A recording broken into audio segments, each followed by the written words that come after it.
Bismillahirrahmanirrahim. Assalamu alaikum dear students. I am Munazza Tariq here with another lecture of biology. जैसा कि आप सब जानते हैं कि मैंने जो है प्रीवियस लेक्चर्स में chapter 1 of first year biology जो है वो स्टार्ट किया हुआ है और इसमें जो है लास्ट टॉपिक जो है वो हम डिस्कस कर रहे हैं, that is biology and the service of Mankind, कि किस तरह से बायोलॉजी ने इंसान को जो है वो हेल्प की है, ठीक है, in different fields of life. जिसमें हमने जो पिछला पॉइंट था वो था बेटर फूड प्रोडक्शन। उसमें हमने देख लिया कि किस तरह से बेटर वेराइटीज़ प्रिपेयर की हैं, डिजीज़ को किस तरह से कंट्रोल किया है और प्रिजर्व किस तरह से किया है। आज का जो हमारा टॉपिक है that is about combating and controlling disease. Combating का मतलब है मुकाबला करना, कम्बैटिंग एंड कंट्रोलिंग डिजीज़।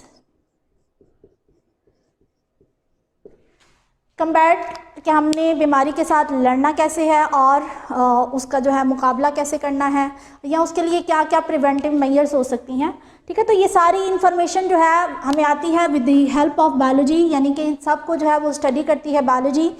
तो सबसे पहले तो हमें क्या करना है, किसी भी डिजीज़ से बचने के लिए जो पहला स्टेप होता है वो होता है प्रिवेंटिव मेजर्स, हिफाजती तदाबीर। प्रिवेंटिव मेजर्स, हिफाजती तदाबीर। हिफाजती तदाबीर करने के लिए आपको सबसे पहले पता होना चाहिए कि ये जो भी डिजीज़ है ये किसकी वजह से हो रही है, ठीक है, यानी काजेटिव एजेंट क्या है। इसके लिए सबसे पहले हमें क्या पता होना चाहिए, काजेटिव एजेंट ऑफ डिजीज़। हमें ये पता होना चाहिए कि डिजीज़ का कॉजेटिव एजेंट कौन सा है, और दूसरा इसका mode of transmission. Mode of transmission यानी कि ये एक पर्सन से दूसरे पर्सन को कैसे ट्रांसफ़र होता है, और जो है ये भी जो है बायोलॉजी हमें इंफॉर्मेशन देती है कि ये पॉसिबल मेथड्स ऑफ ट्रांसमिशन के, तो हमें इनको अवॉइड करना चाहिए, ठीक है। तो इसमें दो आपकी बुक में एग्जांपल डिस्कस की गई है, एक एड्स की और दूसरी डिस्कस की गई है हेपेटाइटिस की। जी, AIDS stands for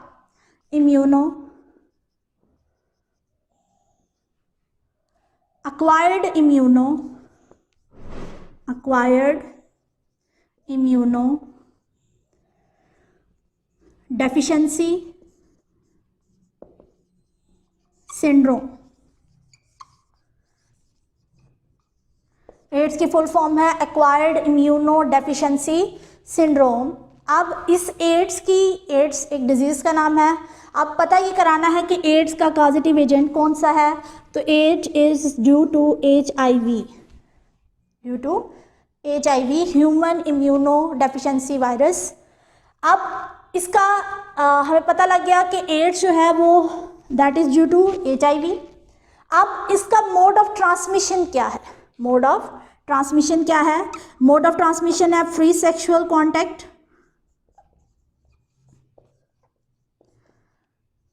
through blood transfusion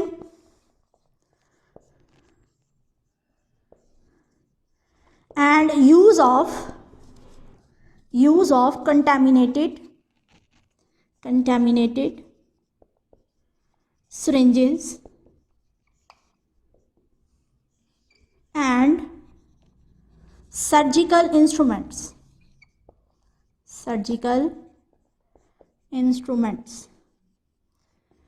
ठीक है। तो ये ऑल पॉसिबल मेथड्स है जिनके थ्रू जो है एड्स पर्सन टू पर्सन जो है वो ट्रांसफ़र हो सकता है।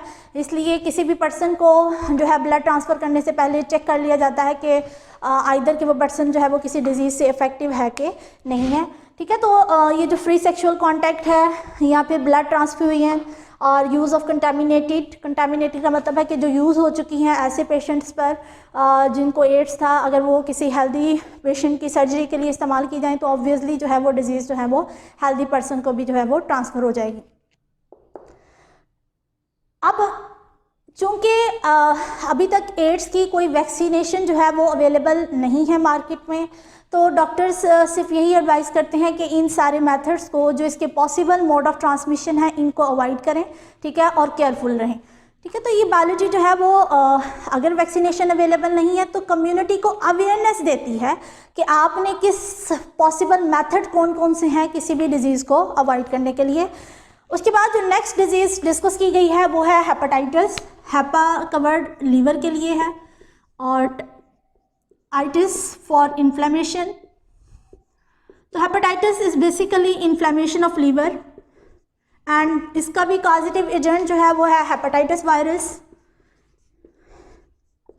Hepatitis virus.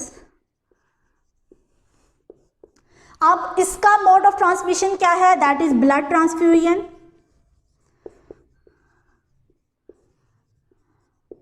And use of contaminated syringes and surgical instruments. Surgical instruments. ठीक है। तो ये भी जो है all possible methods of transmission of hepatitis है। तो जिस पर्सन को हेपेटाइटिस है तो कोशिश की जाती है कि ऐसे पर्सन्स का ब्लड जो है फिर वो हेल्दी पर्सन्स को नहीं लगाया जाता। ठीक है। आप जानते हैं डिफरेंट ऑपरेट्स के दौरान हेल्दी पर्सन्स जो हैं चूँकि ब्लीडिंग अगर बहुत ज़्यादा हो जाए तो फिर उन्हें एक ब्लड की ज़रूरत पड़ती है। तो एमरजेंसी में जो है लोग फिर दूसरे जो है वो बंदे का ब्लड लगवा लेते हैं। ठीक है। तो इस तरह की सिचुएशंस को अवॉइड करना चाहिए। पहले ही जो है वो ब्लड बैंक से जो है वो मैच या फिर जो हम क्रॉस मैच करके जो है वो ब्लड लगवाते हैं। ठीक है। तो ये पहले से ही जो है हमें एहतियात से काम लेना है। ठीक है। बीमारी से बचने के लिए पहले जो है वो एहतियात ज़रूरी है, उसके बाद जो है वो इलाज आता है। उसके बाद हम कहते हैं कि वैक्सीनेशन या फिर इम्यूनाइजेशन करें, यानी कि पहले तो आपने हिफाजती तदाबीर ही करनी है कि आपको वो बीमारी हो ही ना। ठीक है। लेकिन अगर खुदा ना खास्ता हो गई है तो फिर क्या करें जी? वैक्सीनेशन या फिर इम्यूनाइजेशन। प्रिवेंटिव मेजर्स को हमने डिस्कस कर लिया कि एड्स को हमने कैसे अवॉइड करना है, हेपेटाइटिस को कैसे अवॉइड करना है। अब जो हम डिस्कस करने जा रहे हैं that is vaccination and immunisation. सबसे पहले तो इम्यूनिटी क्या है? ठीक है। जैसे कि आपने अभी रिसेंटली कोरोना वायरस चूँकि चल रहा है तो सबको ही उसके बारे में पता है, तो इसलिए मैं कोशिश कर रही हूँ कि आपको उसी की एग्जांपल दूँ। तो इम्यूनिटी क्या है? तो आपने देखा होगा कि जी कमर्शियल्स में बता रहे होते हैं कि जो छोटे बच्चे हैं और जो बूढ़े हैं ये ज़्यादा रिस्क पे हैं कि उन्हें कोरोना हो जाएगा, और जो यंग है चूँकि उनके अंदर बहुत ज़्यादा इम्यूनिटी है, वो बीमारी से लड़ सकते हैं तो उनको इतना रिस्क नहीं है। ठीक है। तो ये इम्यूनिटी है कि बॉडी जो है वो किसी भी बीमारी के खिलाफ लड़ सकती है कि नहीं लड़ सकती। तो ये जो कि बच्चे हैं उनके भी इम्यूनिटी इतनी ज़्यादा डेवलप नहीं हुई होती तो वो भी रिस्क पे होते हैं डिजीज़ के, और जो ओल्ड हो गए हैं क्योंकि उनकी इम्यूनिटी जो है वो अब इस काबिल नहीं रही कि वह बीमारियों का मुकाबला कर सके, तो वो भी रिस्क पर हैं। तो इम्यूनिटी की डेफिनेशन क्या है? The ability of the body to protect or resist itself from foreign substance. Foreign substance कुछ भी हो सकता है, वायरस हो सकता है, डस्ट हो सकता है या पोलन हो सकता है। ठीक है। तो अगर बॉडी, कुछ लोग ऐसे होते हैं बहुत सेंसिटिव होते हैं, कोई मौसम थोड़ा सा चेंज होता है तो उन्हें फ्लू वगैरह हो जाता है, इसका मतलब है कि उनका इम्यून इतना स्ट्रॉन्ग नहीं है। ठीक है। तो ये थी इम्यूनिटी। अब इम्यूनाइजेशन क्या है? प्रोसेस ऑफ इनऑक्यूलेशन का मतलब है इंट्रोड्यूस कराना, मुंतकिल करना, मुंतकिल करना of any antigen material for the purpose of producing artificial immunity. ठीक है। अभी कोरोना वायरस के केस में सबसे बड़ा मसला यही था कि उसके खिलाफ वैक्सीन अवेलेबल नहीं थी। अब वैक्सीन क्या होती है? वैक्सीन बेसिकली वीक जर्म्स होते हैं। वैक्सीन्स क्या होते हैं? वैक्सीन बेसिकली क्या है? These are weak germs. आप जानते हैं जो छोटे बच्चे होते हैं उनकी वैक्सीनेशन कराई जाती है 5 साल तक, ताकि उनको जो है वो कुछ ऐसी बीमारियां हैं जैसे स्मॉल पॉक्स थी, पोलियो,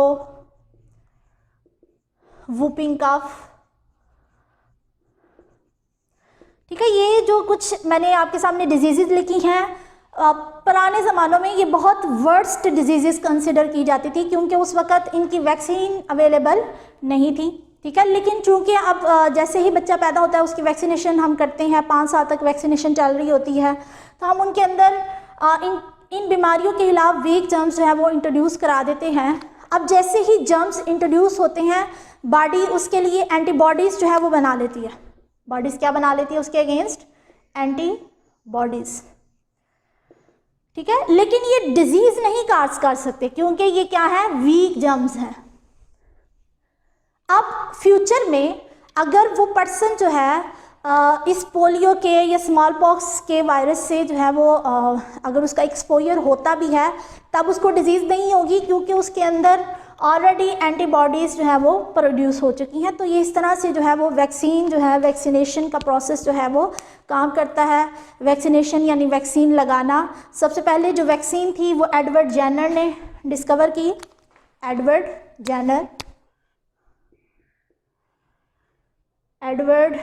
जेनर इन 1796 और वैक्सीन उसने बनाई कोपॉक्स, पस से निकाली। ठीक है, और इसको एक चाइल्ड के अंदर इंसर्ट किया तो उसने देखा कि उसकी जो कोपॉक्स है वो ठीक होना शुरू होगी। ठीक है, उसने वीक जर्म्स उसके अंदर इंट्रोड्यूस कराए थे। ठीक है, तो वैक्सीन का वर्ड जो है ये वका से निकला है यानी काओ, लैटिन वर्ड है। यानी कि सबसे पहली जो वैक्सीन थी वो चूँकि कोपॉक्स की पस से बनाई गई थी। पस कहते हैं फालतू कुछ बॉडी के ऊपर जो सिक्रीशंस आ जाती हैं। ठीक है, चूँकि वो इंट्रोड्यूस कराई गई थी और फिर ये आइडिया आया था कि अच्छा अगर इस तरह से वीक जर्म्स इंट्रोड्यूस करा दें तो बॉडी में पहले से ही एंटीबॉडीज़ पर प्रोड्यूस हो जाती हैं और डिजीज़ नहीं होती। तो ये सारा कॉन्सेप्ट जो है ये फर्स्ट टाइम जो है वो एडवर्ड जेनर ने जो है वो डिस्कवर किया था। उसके बाद एंटीबायोटिक्स क्या होती हैं? Antibiotics are the chemicals which are used to kill bacteria। ठीक है, मार्केट में बहुत सारी एंटीबायोटिक्स अवेलेबल हैं। स्ट्रेप्टोमाइसिन है, पेनिसिलिन है, सल्फोनामाइड है। ठीक है, there are so many antibiotics. अगर बैक्टीरियल इन्फेक्शन हो जाए तो एंटीबायोटिक्स लें और पर्सन ठीक हो जाता है। उसके बाद रेडियोथेरेपी और कीमोथेरेपी ये दोनों यूज़ की जाती हैं कैंसर्स के पेशेंट की ट्रीटमेंट के लिए। कैंसरस पेशेंट के ट्रीटमेंट के लिए रेडियोथेरेपी में सबसे पहले इसको देख लेते हैं। रेडियोथेरेपी में जो पेशेंट होता है उसको शॉर्ट वेव रेडिएशन से एक्सपोज किया जाता है। शॉर्ट वेव रेडिएशंस, ठीक है, जो कि अगर उस पेशेंट के ट्यूमर्स जो है उनकी ब्रेक डाउन कर देता है। ठीक है, इस तरह से आप जानते हैं कि रेडियोथेरेपी भी जो है और पाकिस्तान भी की जाती है कैंसर पेशेंट की। और पाकिस्तान में बहुत सारे ये रेडियोथेरेपी स्टेशन हैं जैसे कि शौकत खानम हॉस्पिटल है। उसके बाद कीमोथेरेपी, इसमें ऐसे केमिकल्स पेशेंट के अंदर इंसर्ट किए जाते हैं जो कि एंटी कैंसर हैं। एंटी कैंसर, एंटी का मतलब है अगेंस्ट, यानी कि ये वो वाले केमिकल्स हैं जो कैंसर की फर्दर ग्रोथ नहीं होने देंगे और जो है वो पर्सन जो है उसके अंदर कैंसर जो है वो मज़ीद नहीं फैलेगा। लेकिन इसका एक नुकसान ये होता है कि ये जो हम कीमोथेरेपी करते हैं इसमें जो हम केमिकल्स वगैरह इसमें इंसर्ट करते हैं पेशेंट में, इसमें कैंसर सेल के साथ साथ बॉडी के जो हेल्दी सेल्स हैं वो भी इफ़ेक्ट होते हैं। ठीक है, तो ये भी आलमोस्ट आप कह लें कि रिस्क होता है। पर्सन जो है वो बहुत ज़्यादा वीकनेस फील करता है। लेकिन ये दोनों मेथड जो है ये कैंसर पेशेंट्स के लिए यूज़ की जाती है। इसमें रेडिएशंस किसी रेडियो एक्टिव मटीरियल से उस ट्यूमर या उस पर्टिकुलर एरिया पे जहाँ पर कैंसर होता है वहाँ पर डाली जाती हैं और उस ट्यूमर की ब्रेकडाउन की जाती है। और कीमोथेरेपी में बहुत हैवी डोजेस जो हैं वो केमिकल्स की दी जाती हैं जिससे वो जो है पर्सन उसके बाल उतर जाते हैं और this and that, so there are so many problems. उसके बाद लास्ट वन है जीन थेरेपी। जीन थेरेपी, इसको देखिएगा, what is gene therapy.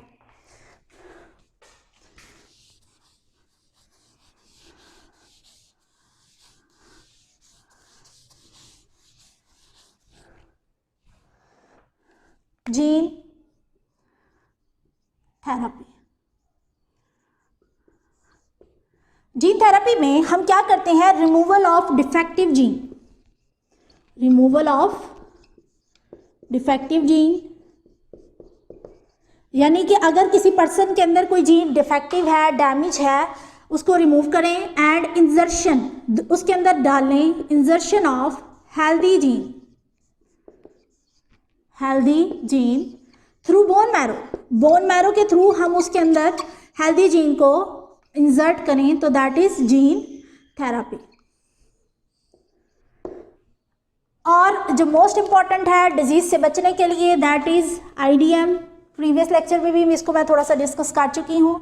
What is IDM? IDM हम कहते हैं combating the disease,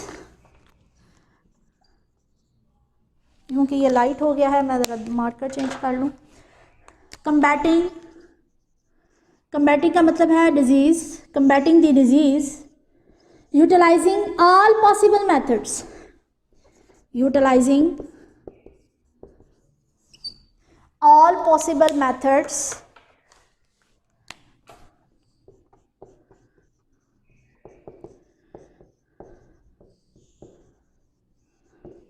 to control the severity of disease with the participation of community, with the participation of community.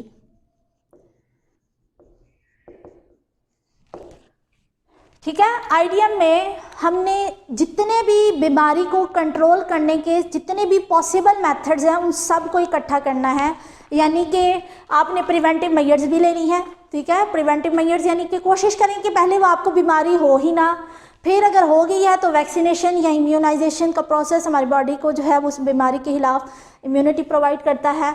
और अगर फिर भी ठीक नहीं होते, यानी अगर आपके इम्यूनिटी इतनी ज़्यादा नहीं है, तो फिर ड्रग ट्रीटमेंट यानी मेडिसिन लें, जीन थेरेपी होगी और क्यूरेटिव मेजर्स यानी फिर बाकायदा उसका इलाज किया जाएगा। ठीक है, तो IDM कोरोना वायरस के केस में भी जो है कोशिश यही है कि IDM यानी कि कम्युनिटी को अवेयरनेस दी जाए, लोगों को अवेयरनेस दी जाए कि आपने कोरोना वायरस को अवॉइड कैसे करना है। अवॉइड करने के लिए चूँकि पब्लिक सर्विस मैसेज जो है वो ऑन एयर हुआ है, जैसे ही हम किसी को कॉल करते हैं तो अब भी फ़ोन पे आ रहा होता है जी सोशल डिस्टेंसिंग मेंटेन करें, जहाँ पर बहुत ज़्यादा लोग हों वहाँ ना जाएं, हैंडशेक नहीं करें, अच्छी तरह हाथ धोएं 20 सेकंड्स के लिए। ठीक है, और क्या जी, डबल सवारी, ये आपने बहुत सारी सुनी होंगी। ठीक है, कि आपने किस तरह से जो है वो कोरोना वायरस को जो है वो अवॉइड करना है। मास्क पहने जब आप बाहर जाएं, अगर आपको स्नीजिंग या फिर कफिंग है तो हाथ जो ये जो है टिश्यू से या कपड़े से अपना मुंह ढांप लें। ठीक है, अगर आपको और बहुत ज़्यादा सीवियर है तो आप आइसोलेशन में चले जाएं। ठीक है, ताकि जो दूसरे हेल्दी पर्सनस हैं आपके घर में वो इफ़ेक्ट ना हो, यानी आइसोलेशन में चले जाएं। ठीक है, तो इस तरह से ये सारी अवेयरनेस हमें मीडिया प्रोवाइड कर रहा है कि हमने किस तरह से अपने आप को भी बचाना है और अपनी सोसाइटी को भी बचाना है। तो ये IDM है, सबसे इफ़ेक्टिव मेथड जो है वो डिज़ीज़ को कंट्रोल करने का यही है कि हम कम्युनिटी को अवेयरनेस दे दें कि आपने इससे बचना कैसे है। ठीक है, तो इसलिए जो है आपने परेशान नहीं होना, don't worry, stay home, stay safe. आज के लिए इतना ही हमने पढ़ा है कि हमने डिज़ीज़ को कंट्रोल कैसे करना है, कम्बैटिंग एंड कंट्रोलिंग डिज़ीज़। इसके बाद नेक्स्ट टॉपिक जो है वो क्लोनिंग का है। आज के लिए इतना ही, अल्लाह हाफ़िज़।